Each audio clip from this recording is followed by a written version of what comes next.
इस्तकबाल है आप सभी का एक बार फिर से हमारे साथ ईटीवी भारत उर्दू में। और मैं इस वक्त मौजूद हूँ भारत की सबसे बड़ी रियासत उत्तर प्रदेश के ज़िला बदायूं में। तो इस सिलसिले में इस वक्त हमारे साथ मौजूद हैं रुकन असेंबली रहे हैं और इस वक्त समाजवादी पार्टी में अहम जिम्मेदारी भी निभा रहे हैं आशीष यादव जी। सबसे पहले आशीष यादव जी, आपका बहुत बहुत इस्तकबाल है ईटीवी बहुत भारत बहुत उर्दू में। धन्यवाद आपका। जी। तो सबसे पहला हमारा सवाल ये है कि चूंकि किसानों का मामला चल रहा है, जैसे लखीमपुर खीरी की ताज़ा तरीन अभी हादसा ये हुआ है, उस हवाले से क्या बताना चाहते हैं? देखिए, अब वो सरकार सरकार नहीं रह गई। सरकार से लोगों का विश्वास उठ गया। सरकार अब हिटलरशाही पर उतर आई है।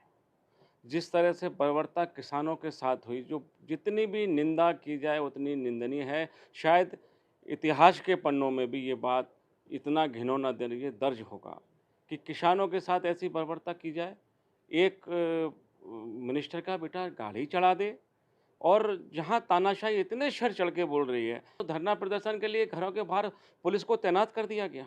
क्या पुलिस की तैनाती, पुलिस की भर्ती, पुलिस का रसूख ये रह गया है कि सिर्फ़ गलत चीज़ों को उठाने वालों को जेल में भेज देगी? बहुत अहम सवाल है कि सियासत हमारे देश में 1947 के बाद से सरकारें बनती आई हैं, चलती चली गई हैं, लेकिन जिस तरह के बयानात लगातार मुख्यमंत्री योगी आदित्यनाथ की तरफ से आते हैं या ट्वीट्स आते हैं, ताकि जो बदले की सियासत है, उसे किस तरह से देखते हैं? शायद हमने हिटलर को पढ़ा है।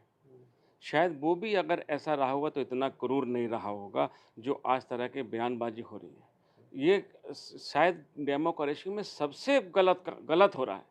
और शायद इस देश के नेतृत्व को, प्रदेश के नेतृत्व को, शायद जनता की बातों पर, जनता पर यकीन नहीं रह गया है, इसलिए जनता की आवाज़ को दबाया जा रहा है। यही वो बर्बरता इसीलिए की जा रही है, इसीलिए गलत बयानबाज़ी हो रही है कि लोग कैसे खौफ में आएँगे। आपने नहीं देखा कैसे राष्ट्रीय अध्यक्ष जी को जो बोल रहा है उसी को जेल, जो भारतीय जनता पार्टी की गलत नीतियों को कहीं शेयर कर रहा है, कहीं कह रहा है, किसी प्लेटफ़ॉर्म पे कह रहा है, उसी के घर छापे पड़ रहे हैं, उसी को पुलिस परेशान कर रही है, उसी को ईडी परेशान कर रही है। क्या मुझे कसूर था आज़म खान साहब का? अब उस सिर्फ़ उनको ये था कि उसने एक ऐसे दबे-कुचले समाज को, जो गरीब था, पिछड़ा था, अल्पसंख्यक था, जो बेचारा उन सुविधाओं से महरूम था, उनके बच्चों को तालीम देने के हक़ की बात कर दी। यही कसूर है अगर आज़म खान साहब का। और इतने अनगिनत मुकदमे कोर्ट में चल रहे हैं, हमें कोर्ट पर पूरा यकीन है कि उनको न्याय मिलेगा। जिला बदायूं, तो यहाँ असेंबली की 6 सीटें हैं। इन 6 सीटों में से पिछले इंतखाबात जो हुए हैं 2017 से 17 के, उनमें से 5 भारतीय जनता पार्टी के पास गई, जबकि 1 समाजवादी पार्टी के पास रही। तो आप उस दौर के इलेक्शन और नताइज को आने वाले इलेक्शन और नताइज के कंपैरिज़न में, मवाज़ने में किस तरह से देखती हैं कि आखिर कहाँ पर समाजवादी पार्टी की चूक रही, जो उन्होंने 6 में से 5 सीटें गँवाईं?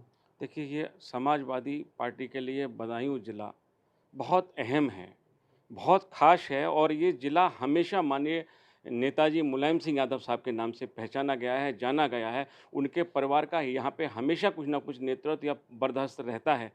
पिछली बार जो सीटें गईं, बहुत सारी कमियाँ शायद हम हमारे साथ ये भी रही कि जो ज़िला की कमान संभालते आदरणीय बाबूजी, और वो उन हालातों में चुनाव हुआ कि शायद अगर मैं समझता हूँ कि उनकी कमी को हम आज तक नहीं भर पा रहे हैं और भरने की कोशिश कर रहे हैं। अगर शायद मैं जानता हूँ, मैं आपको यकीन के साथ कह सकता हूँ कि अगर उनके हालात वो ना होते, वो अस्पताल में नहीं होते, एडमिट नहीं होते और वो चुनाव की कमान सँभाल रहे होते, तो मैं समझता हूँ कि 6 की 6 सीटें समाजवादी पार्टी की झोली में होती।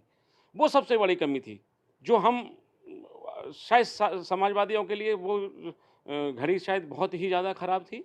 और अब यहाँ हम लोग अब कहीं न कहीं यहाँ के नेतृत्व में माननीय धर्मेंद्र यादव साहब जी के नेतृत्व में हम लोग सब लोग अब फिर उस कमी को भी दूर कर रहे हैं, कहीं न कहीं फिर चीज़ों को तलाश रहे हैं, कुछ हमारी कमी है, कहाँ चूक होंगी उसको देख रहे हैं। और आने वाले वक़्त में मैं आपको विश्वास दिलाता हूँ कि फिर समाजवादी पार्टी दोबारा उसी परचम के साथ 6 की 6 विधानसभा बदायूँ में जीत करके बाबूजी की आत्मा को शांति भी देगी, और शायद नेताजी के उस इतिहास को दोबारा फिर दोहराने जा रही है। जैसे-जैसे इंतखाबात करीब आ रहे हैं 2022 के, तमाम नेता जुड़ते हुए चले जा रहे हैं। बहुत से हमने देखा कि दीगर पार्टियों के नेता समाजवादी पार्टी में शामिल हुए हैं। उनमें बहुत से ऐसे भी होंगे जो कुछ टिकट की उम्मीद से भी होंगे, बहुत से नेता ऐसे भी होंगे जो संगठन में ऊँचे पद की उम्मीद से होंगे। तो चूँकि जब टिकटों का नंबर आएगा या टिकट के नाम डिक्लेयर किए जाएँगे, तो उस वक़्त उन नेताओं का क्या होगा जो एक सीट पर 3 या 4 दावेदारी कर रहे हैं, तो बाकी एक फ़र्द को अगर टिकट दिया जाएगा तो बाकी 3 नेता उन्हें किस तरह से मैनेज किया जा सकता है? देखिए, सच्चाई तो ये है कि हमारा जो नेतृत्व है, बहुत बड़े दिल का नेता है। शायद हिंदुस्तान में हम खुशकिस्मत हैं कि हमारे पास अखिलेश यादव साहब हैं, हमारे पास नेताजी हैं, हमारे पास धर्मेंद्र यादव साहब हैं। ये चीज़ें शायद जो आप हैं, ये बड़े लेवल की बातें हैं, पर मुझे पूरा यकीन है कि कहीं न कहीं अब हमारा नेतृत्व बहुत सुलझा, बहुत समझा है, बहुत अच्छी तरह से है। ये आपको कहीं देखने को नहीं मिलेगा। आपको ये लगता है कि जो पिछला इलेक्शन रहा, पिछले इंतखाबात रहे, समाजवादी पार्टी के काम तो थे लेकिन वो सही तौर पर मंज़र-ए-आम पर ना नहीं आ सके या फिर उसमें कहीं न कहीं मज़हब की राजनीति जो है ऊपर चली गई? 2 बातें हुईं।